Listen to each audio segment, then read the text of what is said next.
Yeah. Good evening, everyone, and welcome to yet another Right Circle session from Ahmedabad, an initiative of the Prabha Khaitan Foundation. Prabha Khaitan Foundation is dedicated to creating a domain to preserve and acknowledge the enormous cultural heritage of India. The Right Circle is our humble effort to have the patrons rendezvous with literature from across the country.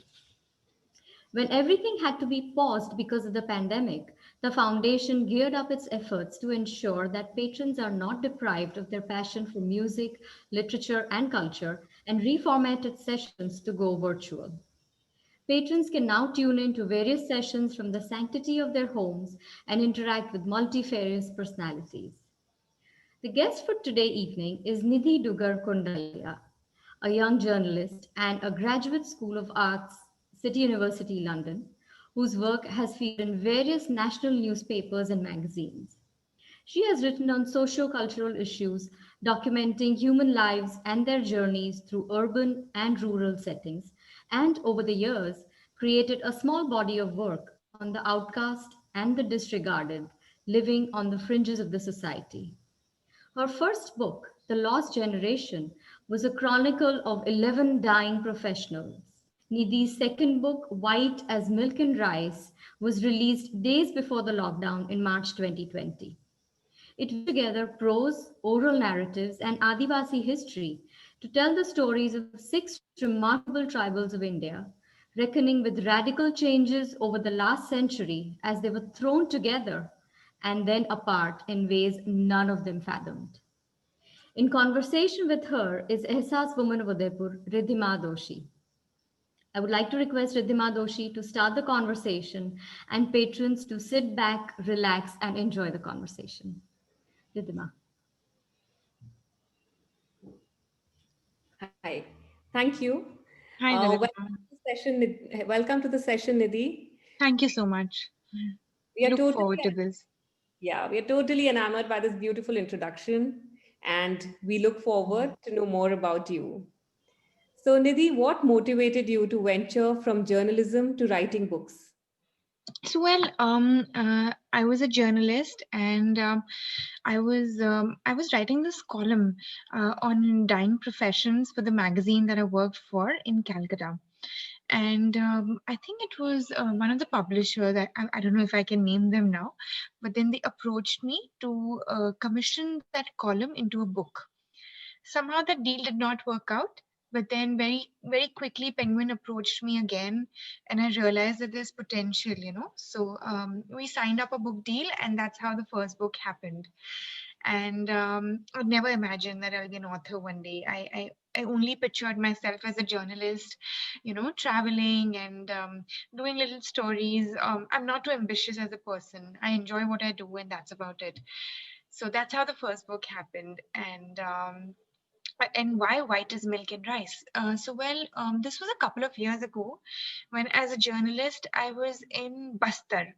I'm sure you all know Bastar. It's a Naxal infested region in Chhattisgarh and perhaps parts of Madhya Pradesh too. So I was there, and there was this rally going on against coal miners, and there was a single woman who was protesting against the coal miners, and I approached her. She said she couldn't talk more then, but then she gave me her name and her name of a village. I quickly jotted it down, and the next day I took a taxi and I went because I was intrigued. I wondered, what brought her here? Why was it that just one sole woman would be a part of the rally? So, but when I went to the village, I could not find her, and there seemed to be no one by that name. She gave me the name Birsu, but then there seemed to be no one by that name. And after searching for a couple of hours, just as I was about to leave the village, I saw her outside in the thickets collecting firewood. And she was surprised to see me. She said, a lot of people take down our names in the rallies, but no one really ends up coming this far. Because this place was a couple of hours from Narayanpur in Chhattisgarh. And then another couple of hours, I think about half an hour to 45 minutes on foot uphill. So no one really ventures that far, and she was really surprised to see me. But then I think sort of relieved as well because she could finally talk. It did take some time for me to reach out to her, and for her to return back those emotions to to she was constantly questioning whether she should be talking about what she was or not. But then we did, and I think over a couple of days I used to go to this village in the day and come back in the night to in the Narayanpur and then make my notes. And that's when I realized that there are a lot of tribals who are living on these fringes really far off. Most of them belong to deep forests and high up in the mountains where nobody really goes down. And when I went back home and I tried reading up more about their tribe, I realized most of the material that was available was very, very academic in nature. There was a lot of rhetoric, and most of it was in fact documented before the independence by Britishers or Germans, and a couple of these academicians. So what I was interested in knowing was, what are they? There's so many changes that have happened over the years to their lives. They've been living deep in the forest, then they were some pushed out because of various interventions by the government. They were pushed to the fringes of the society, and then again they were forced to go back because there was not enough available. So, what was going on through their minds? What were their stories like? How did they grow up amidst all this? How did their community evolve? What is the emotional evolution? So, what I did for this book was to, pursue one person from the tribe and follow their life story. And through that, I get to know more about their society, their culture, their history, their geography, and so much more. And that's how the six tribes in this book come about and their stories. Nice. Nidhi, so adding on to what you've said, and you've spoken, after independence, how we have developed as a city, as a country. So do you think globalization still eludes these tribal people, or have we been able to include them in this space of development? And what are the challenges that they face that are different from a regular city dweller or a villager? How are they different? I'm so glad this pandemic happened because this was the best case scenario for me to prove my point that these tribals, with minimal intervention by the government and the mainstream society, were living the best lives possible. They lived the lives that we all aim for today as a modern society, sustainable, environment friendly, pollution free, all of it. And the more we intervene as a mainstream society, the more we are bringing them under the umbrella of globalization and disturbing the serendipity they live in. So, when you look at look at the example of the Kurumbas are basically a tribal group which are in the Nilgiris. The Nilgiris have four popular tribes, and among them one of them is Kurumbas. The Kurumbas were unpopular as a sorcerer tribe. They were known to perform magic, but I don't know how much of that is true or not. But they do claim that it's true. But but the fact is that they until a few decades ago they lived in the deep interiors of the forest, and very recently, under the name of development, they were asked to come towards the edge. And this one particular boy that I spoke to, who's the protagonist of my story, Money, he is basically now a rebel, and he carries on. There've been instances where he has attacked the police station in the locality and other, because because their tribe has been discriminated against in schools, in colleges, in jobs, and various other things. But then what essentially Money wants is minimal. He says, I do not want jobs, I do not want to go to school. What I really want is for my tribe to live in peace, because we are really dependent upon the forest resources. They're honey collectors. So their tribe is the major profession is to collect honey and then sell it in the village markets. And what they want is to live in peace and continue doing these things. They do not want electricity because they have enough daylight. They do not want water because they have enough streams around them. They know how to work in tune with their environment. So, what they really want is to live in peace with minimal government intervention. But unfortunately, what the government hopes for, under the Shield scheme and the Jawaharlal Nehru development program and various other such things, they want to bring them to the mainstream society. But unfortunately, that's not what I propagate. So do you think there's no need to bring them to the mainstream? Absolutely not. No, no, no. I would, if you go to Nagaland, like one of the stories is about the cognacs. They're very well, there've been a lot of stories about them because they were headhunters, popularly known as headhunters. In fact, the last headhunting expedition happened in the 1990s, early 1990s, but that's about it. And since then there's been Christianity there, and they've managed to convert all of them, and now they're constantly battling their feelings of the pride that they had because of their headhunting days, and the guilt that Christianity and the church makes them feel. But if you go to Nagaland, that's I think we were on 5 hours of Kacha road before we reached their village in Mon, and they're so far away from the rest of the civilization that they have their own, each little house has their own kitchen garden where they grow most of their vegetables. The rest of it they obtain from foraging in the forest. There are no cars there, no bicycles, no. My car was the only car that was the only car for the 4 hours drive that we went on the Kacha road. There was there is they live as a community, and what a wonderful example of a community it is. That say every family has a field, but it's not just the family that works for the field. Every Sunday the entire village gets together, the men especially get together and they decide whose fields will they be working in. And all the young men and women go to the fields where there is more work, and then to the fields which is lesser work. So it doesn't matter who owns a field, but it's the entire community working together in various fields. And when they go hunting, distributed is distribute the reward is sort of distributed amongst the villagers. When So while the parents work in the fields and go hunting, the grandparents take care of the children, and they take care of the homes. So it's a wonderful way of, and that's how humans were supposed to be.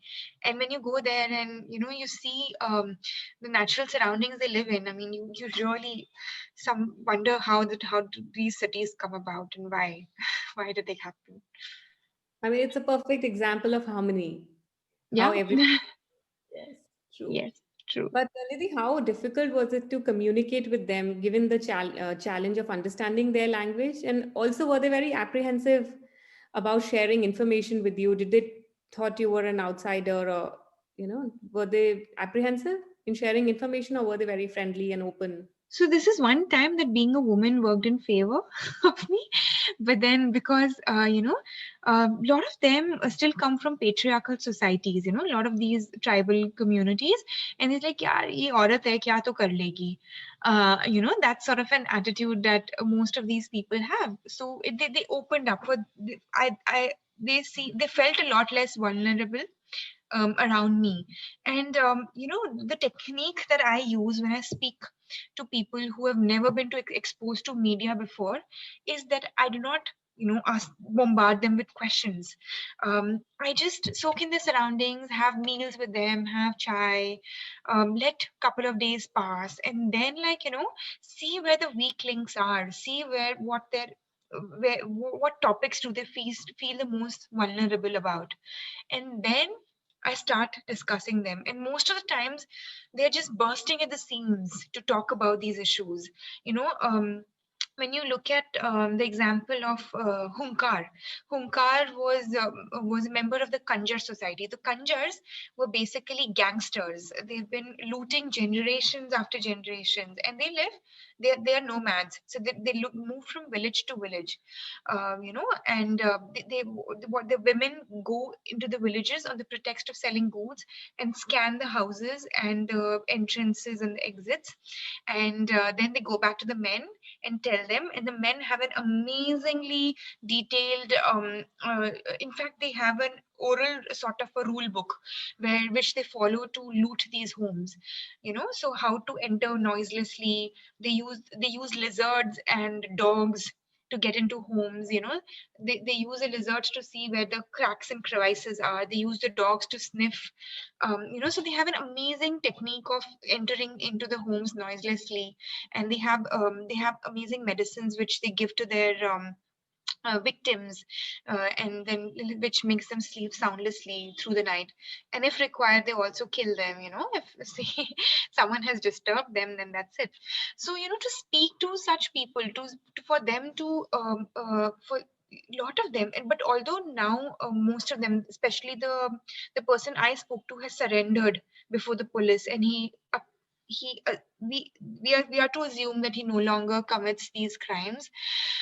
He For him to recall such a past, what happens is often in his head he's already filtered the story, and he remembers it the way he wishes to remember it, not according to what really happened. Because they're incidents, and then they are emotions that they aggressively chose to forget. Then they are they are or they simply like living in the fear of authorities, or or maybe they're trying to outline their lives once again from the narrative that they want to give me. They sort of, so to surpass all of that and get to the real story of what actually happened and what did not happen is very important. So for me, I would wait for that moment, to wait for the reality to start talking. And I guess over the years of experience, I've understood what that reality is. So Hunkar, claimed that, yeah, well, we looted one or two homes and that's about it. And then we surrendered to the police. But then I knew there's more to it. And then he ended up speaking about his encounter with a prostitute. He ended up speaking about the various looting methodologies that they use. They have secret languages that they use to communicate with each other. They have communication system, like a peacock call means the police is there. A mana call means you can come in. In the and then where they hide the coins in various crevices of the body, from the mouth down to the buttocks. So where they hide their gold and jewelry. So there was so much to talk about. And once he opened up, and once he realized that perhaps the story, perhaps I'm not going to be okay with anything less than the truth and the truth itself. I guess, yeah.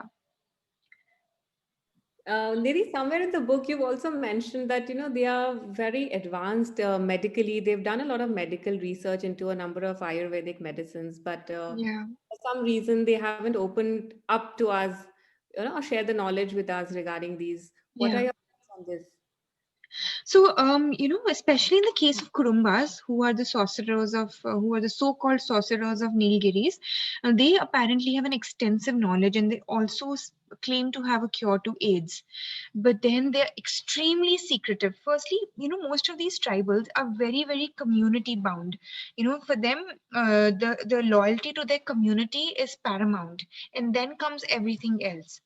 So for them to divulge such information about their community, about their research, about years of, they have their they have their they have their prescriptions, and their cure to a lot of the medicines in form of songs. So they're all very secretive about this, and the reason is because for them, people often come to them as for cure. Like, say if someone has a migraine or a headache, they approach the sorcerers to perform magic. But what is this magic really? It is, of course, science backed at some point of time, right? So we as a mainstream society understand that, but for them, that's still their secret magic. So yeah, this was one thing I could not get out of them, and I somewhere thought it was ethical to let that be and to not dig in too deep. Although some people have managed to, pull out the charms and the little tricks that they have in their bags, but then, yeah, I guess I let that be. but every community, because they're so intertwined with the environment, they live so in tunes, they understand, when they're walking through the forest, they know this herb is for that, this bush is for that, this berry is for this, so for them it's like a knowledge that they have passed on over the years. And even the ones who live high up in the mountains, everyone has their own sort of you won't find hospitals and clinics there, but they still seem to have a long decent life. Right. True. So, Nidhi, that means even after such an extensive research, you still feel there are questions that are unanswered. And what are those questions? The questions which have not been able to answer in the book, I would rather let them be questions, because somewhere I feel like the more one of the stories that I was researching on the book was the Andaman tribes, one of the tribes in Andamans, the Jaravas, if you've heard of them. They're extremely isolated as a tribe, and people aren't allowed to venture anywhere close to them because they're immune to so many diseases. Since immune to diseases like chickenpox and measles, because they've not come in contact with the mainstream society. Although a few of their members have started coming out and working, but still essentially most of their tribe. And if you were to come in contact, good chances that a huge part of their tribe would be probably vanished over a couple of days. Because and I realized that um, it's so important to let these communities be. And because they have an amazing ecosystem going, it's like they're it's almost like they're a reserved forest, and they're preserving so many of these ancient herbs, medicines, and so much knowledge that they have about the environment. Like for example, the Naga tribe is, they're still allowed to hunt, because they according to the rules that we have, according to the pact that the Naga king had with the Indian government.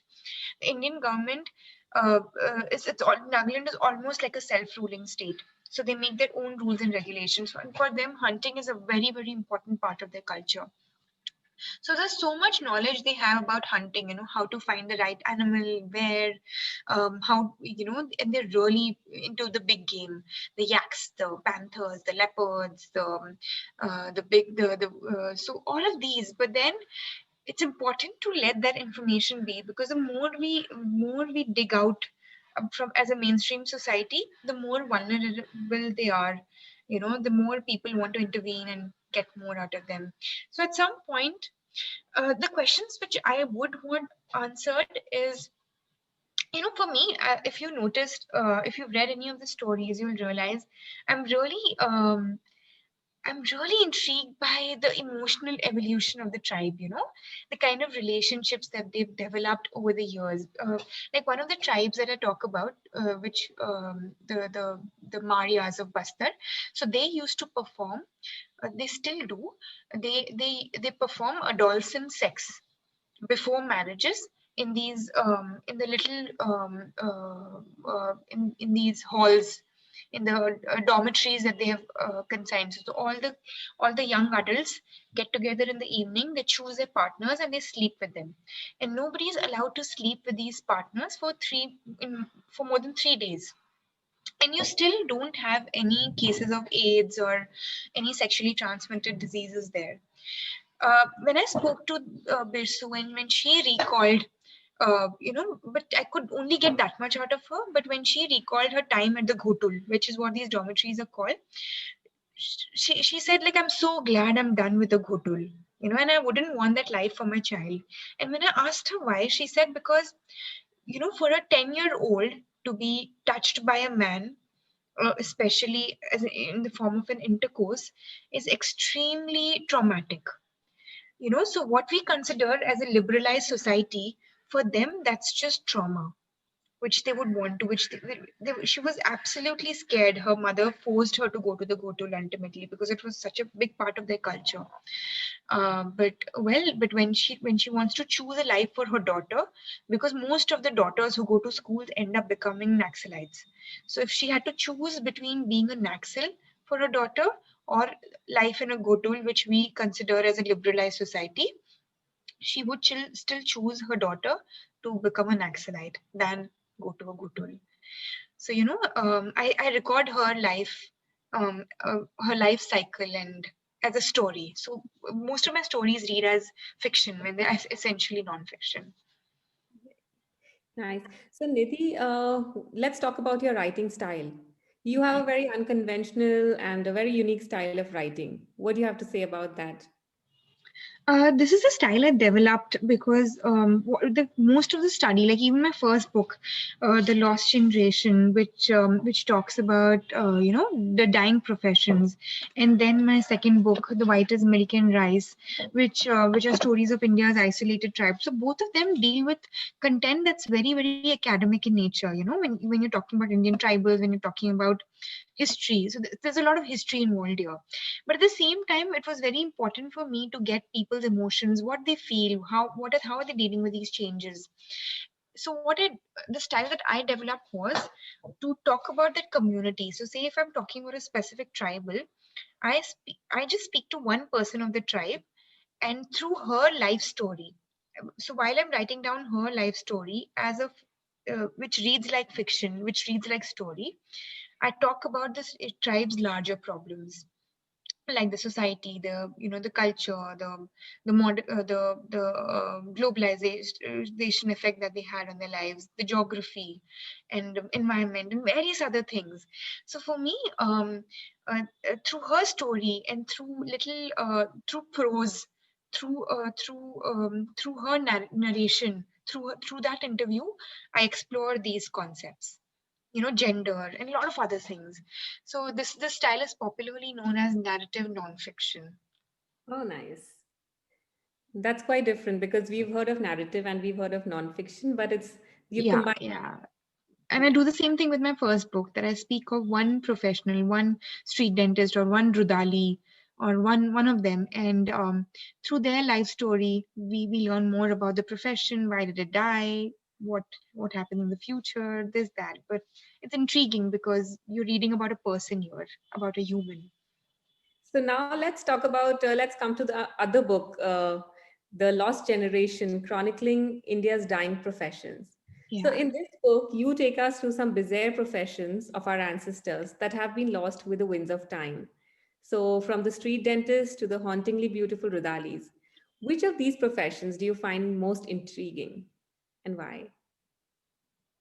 It's hard to choose, honestly, because I was so closely associated with each members. But then I think what would be interesting for you as an audience to hear would be probably because I found probably one of the last Rudalis of her generation and for the years to come. Um, um, is the Rudali, of course. The Rudalis were basically professional mourners.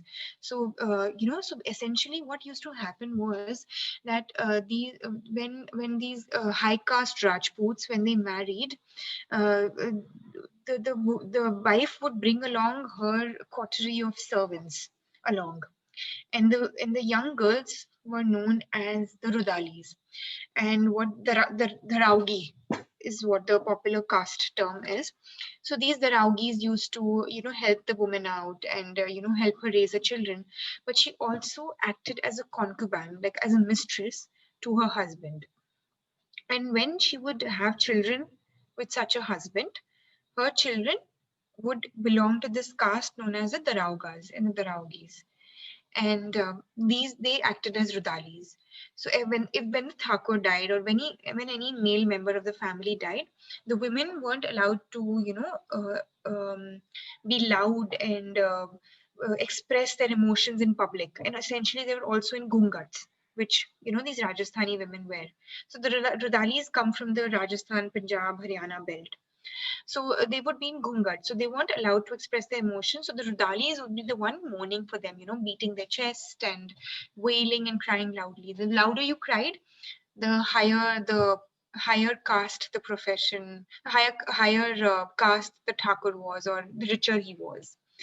So that's what the Rudalis were. And I met, the last few, hi to Ridhima's son, but yeah. So the Rudali that I met was this woman whose husband had died, and the Thakur that she was a mistress of had also died. So she'd been abandoned, and she was living in a little village in a hut outside. And she was so she the, as you know she now mostly what they do is beg for alms. They just sing outside homes and beg for alms. And when someone dies in the village, they go and perform burial rites. So it's her story basically. And what was your inspiration? What inspired you to write this book or to research about these professions? How did it start? So I was very close to my grandparents when I was growing up, and we lived in this, this ancestral home in Hyderabad. And every time my grandmother had this Godrej Almira, and every time my grandmother opened that Godrej Almira, all these treasures would just spill out. There would be like these zari borders, the gold and silver zari borders, and there would be that old Singer sewing machine. They were there was this ivory tusk that was gifted to my grandfather by one of his friends. And one of the objects that I found the most intriguing was this little scoop, ice cream scooper sort of a thing. And I would always ask this question to my grandmother because I was convinced that what she told me wasn't true. So to check on that, I would always ask her the question, what is this, ma? And she would tell me that it's a ear cleaner. And back then when she was younger, there would be ear cleaners and street dentists outside their home who would perform little jobs and clean the ears. So she got it from him. And that's when I got to know more about these professions. And she would keep telling me these stories of these lamp lighters. So there used to be this man who would come every evening, light all the lamps. In the mornings he would come and put them all off.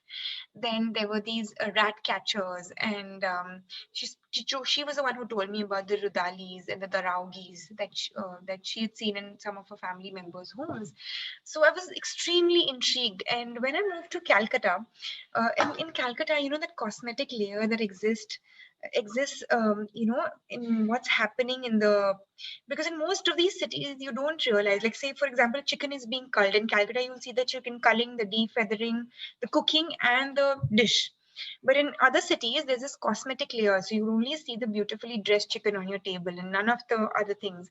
But in Calcutta everything is raw and everything is there outside, and the old and the new, and everything gets intertwined and mixed. And I could see a lot of these old professions actually existing. The bishti wala, I had seen him walking in the Bow Barrack streets. I met a street dentist who was practicing his profession, and I realized some of these professions still exist, and I had to document them before they completely vanished. And that's how my column happened, and then the book happened. So, Nidhi, would you like to read an excerpt from your book, any of your favorite lines Oh, sure, from any of the two books? sure. So I'm reading from my latest book, The White as Milk and Rice. I'm reading from the chapter, The Kanjars of Chambal. Like I said, the Kanjars of Chambal were gangsters, all these popular gangsters who came from Chambal Valley. Do you remember reading stories about them? Well, Hunkar Singh was the gangster who's now he has succumbed to the police. So now he no longer practices the profession. But then his father was a very known gangster. So I'm reading about an excerpt about him. Hunkar's father, Lala Singh, was one such dog. Lala was an exceptional robber. He often returned to plush homes without stealing anything, so that he could admire the exquisite pieces they housed. It thrilled him to be within hand's reach of beautiful art and craft in homes that he stole from. A gentleman dacoit, when he stole, he hardly ever left a house in a mess, and always killed people in one stroke, with minimal blood spilled. His old rundown sikri is the tent that he lived in, had a carved wooden elephant, a jade necklace, and silver coins from faraway countries. Lala was married early in life to Asan Bai, a girl his parents had chosen, a woman of unsurpassed fertility. It was a virtue that was tested as a popular conjure ritual on the first night of the marriage. The women removed the bride's jewelry and any sharp objects from the tent, and then the groom was sent inside with white sheets.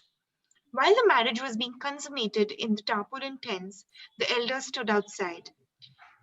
When Lala, the boy turned man, emerged from the tent, "How was the mal? The goods?" his father asked. "Was the glass broken?" his grandfather asked. To everyone's joy and relief, there was blood on the sheets, a suggestion that the hymen was not broken before tonight due to previous sexual intercourse. If the groom did not confirm 3 times that his wife was a virgin, the elders would announce a punishment that would entail beatings for the bride, monetary penalty, and often the end of marriage. Lala's cousin, who was married just months before them, had had no blood on her sheet. They refused to believe that her hymen could have been ruptured out of natural causes. Her grandfather, uncles, and father rushed to her in-laws' giro to burn her alive and dissolve her body in acid. To be sure, they had erased the family's shame. The virtuous Asenbai, meanwhile, quickly proceeded to bear children for Lala. Every year, if not every 9 months, she reproduced, and all daughters one after another, until after 4 daughters, finally, the much looked for son, Hunkar, arrived. Janeman, Lala would address his wife, standing at the entrance of their sikri, where she'd be sitting on her haunches, picking lice from one of her daughter's hair. She'd quickly cover her head with a veil on seeing him, pushing her daughter out to attend to her husband's needs. "What is cooking for me?" he'd ask her suggestively, with a handsome lopsided smile as she rushed out with a plate to bring him food. He would stand at the entrance to the sikri, squeezing her bottom as she went past. Asenbai, despite having borne 5 children, had a lithe, strong body. She was light-skinned with grey-green eyes. A lost vagrant whom they once gave shelter to in their giro asked her if she was terrified her husband wouldn't return Monday. She said she wasn't. Lala chuckled when he overheard the conversation. "I look like the sewer, the pig, but if you want to rob a well-guarded Angrez officer's home, she's the one to do it," he had said.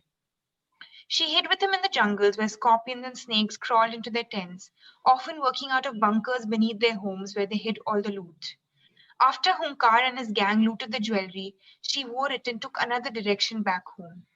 At times, she acted as a messenger between fugitives, passing along tiny folded notes. She played the role of a paymaster and bookkeeper, distributing the loot among families depending upon their need and skills.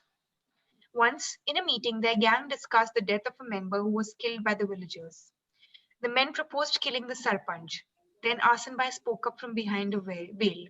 "Kill them all," she said, "even the women and the children." In the last years, Lala would frequently get his gang members to the Sikri, asking for tea and kebabs.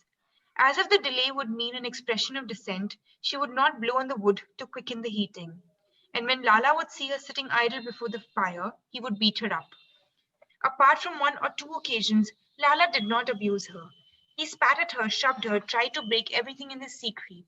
He didn't dispute with his cousin that it happened, but as long as it was in the face, they didn't see it as hitting.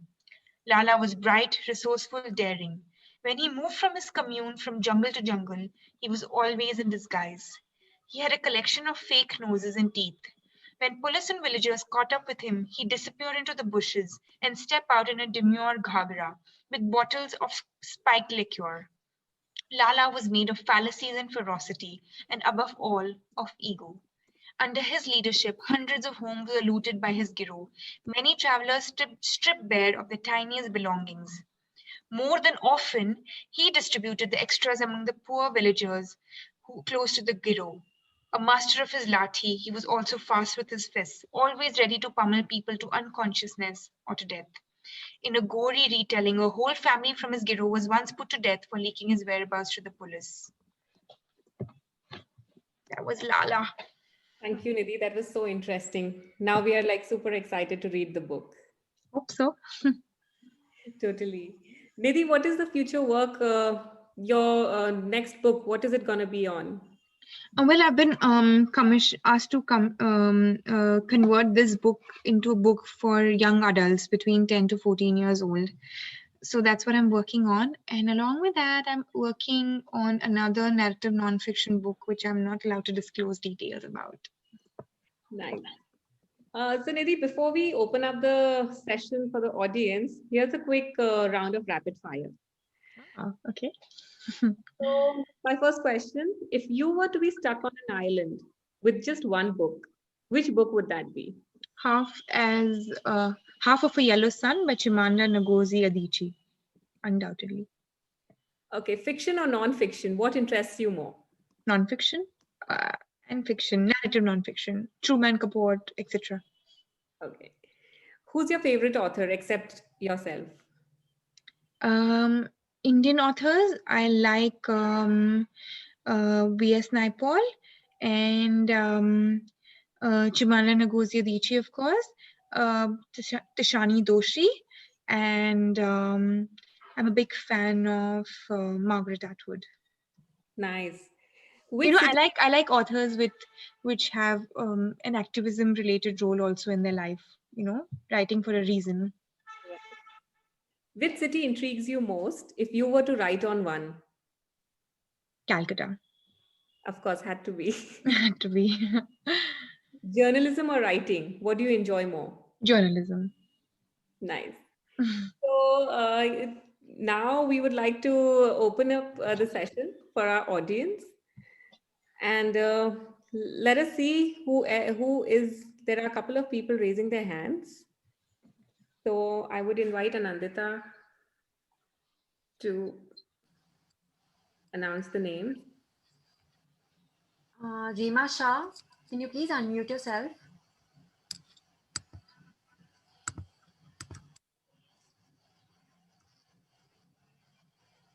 Reema?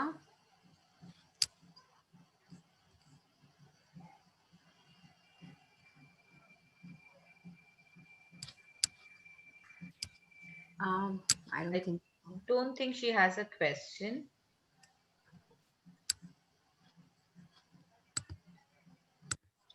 All right. Ridhima, there are questions in Q&A box. You can read it from there.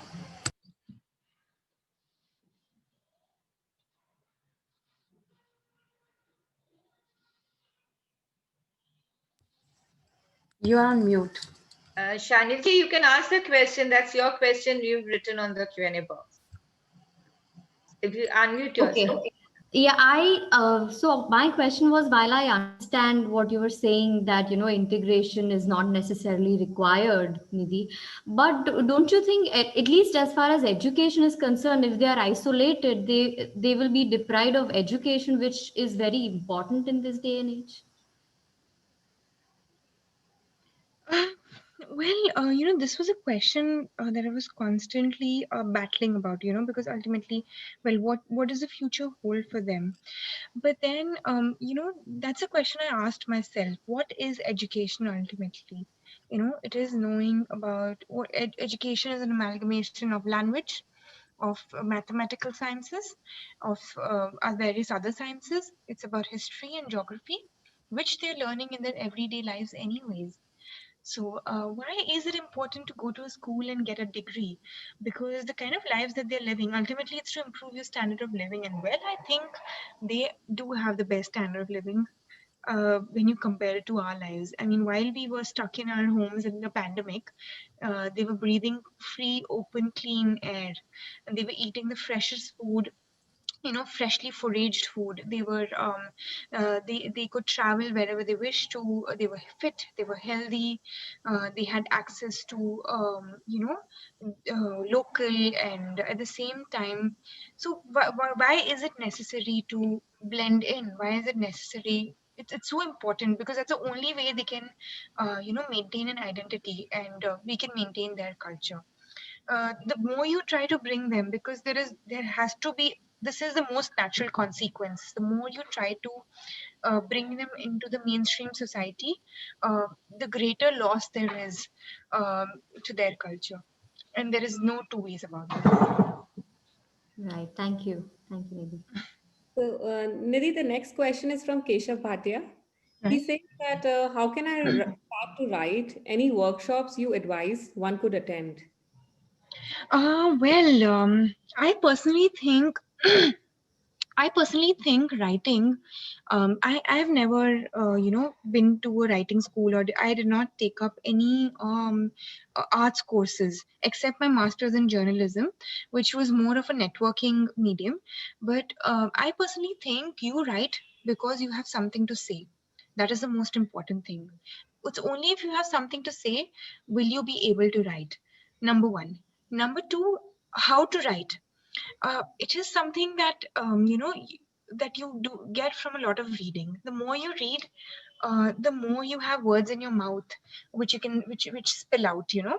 So say for example, I'm reading, if I'm writing a book like White as Milk and Rice, I'm trying to read as much as there is written in a similar format, or written in similar language, so that words and senses and ideas just fill up my mouth and my head, and that helps me write more. But if you're still keen on attending workshops, which I personally think sort of put you in in confined spaces and draw like four walls, which I think is very, very confining and suffocating. But if you're still very keen, there is one by Amit Verma. He helps you write podcasts. He's the IBM podcast head, I think. There's one by him. There's another school which is run by Amit Chaudhary and another fellow writer. So, the very such, yeah, I guess if you look around, you'll find more, but these are the two workshops that I'm aware of. But I would personally suggest read more and find out what you want to write about.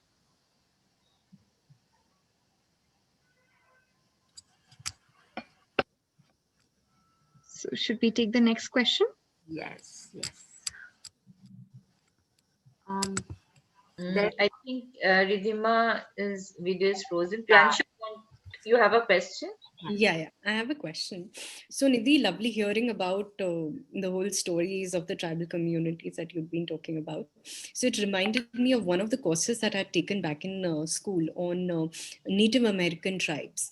And during Right. that time, when we were listening to the whole bit, there was a craving to know more, to understand more, to be able to see if there is a way that like there's more content or some kind of documentation that they would have kept, especially of the tribes that are no longer there.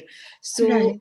what do you think? Do we have more people like you? Do you think there are more government initiatives who doing not interfering, but a kind of a documentation for the future generations to also understand as to what all was there as a part of our culture?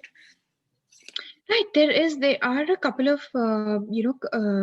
NGOs. Like there's an NGO called Ekta Parishad, whose I was constantly in touch with, and they represent the tribes very well, and they have a lot of research papers which they publish.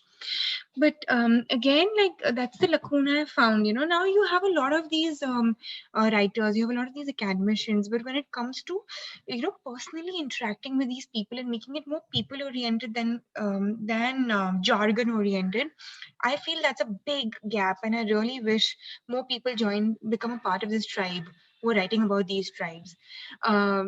Because it's only, history becomes relevant and history becomes important only when it's more personalized. I mean, why do you think Akbar and Shah Jahan are such popular figures? Because there's so much written about what they were as individuals, what affected them, what helped them evolve. That's the reason they're more popular, say, compared to Chandragupta Maurya or other such people. Because these tribes, these communities become more interesting when there is a documentation of their people, of their individuals. That's when the content becomes more enriching. So I definitely find a huge lacuna. I mean, I am there. If someone else wants to join me, most welcome. I'll be here to help you and guide you and really work for this cause. I mean, I wish I had more time. I'm raising two very young children also right now. So, otherwise I would be dedicating my 24 hours to this cause. I mean, at least 18 hours to this cause. But I hope to do more. I hope to bring more of these fringes, all kinds of fringe society, whether it is the LGBT, whether it is these smaller professionals, smaller tribes, or various castes. Their lives are so relevant, because when you study their lives, you realize how humanity evolves. How their psychology evolves, how their feelings evolve, how do feelings mature over time. So for me, this is very, very important. And I really wish there are more people adding to this.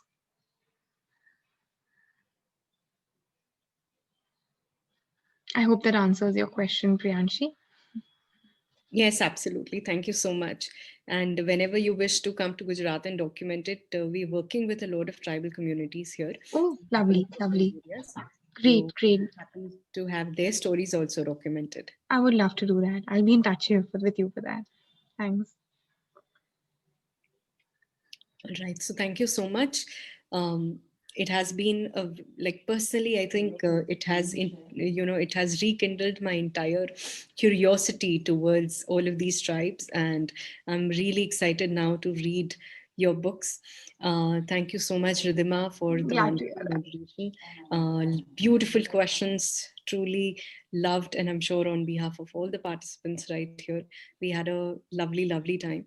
The most important thank you goes to Prabha Khetan Foundation for always pushing the boundaries, regardless of Corona, not Corona, and in getting us the best kind of literature, the best authors, and the best content to enrich ourselves, our lives, and to always have a nation building aspiration to the whole bit.